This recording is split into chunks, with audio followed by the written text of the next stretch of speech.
Jet 14-inch woodworking bandsaw allows you to quickly and easily handle cutting for a variety of your wood projects. In this example, we'll be demonstrating how to cut out a bowl blank. Begin by finding the center of your bowl blank by drawing diagonal lines from corner to corner.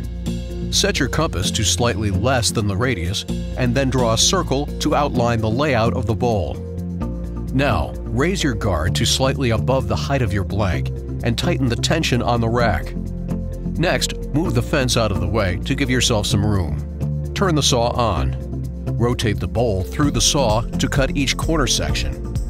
Maintain a consistent light pressure as you move the bowl through the blade so that you do not force it. If you get drift while moving your bowl through the blade, you may need to check your blade tension and blade guides. Once your cut is complete, turn the bandsaw off.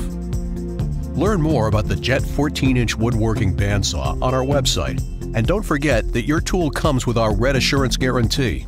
If you need any service or repair, one of our 750 authorized service centers located in all 50 states can assist you.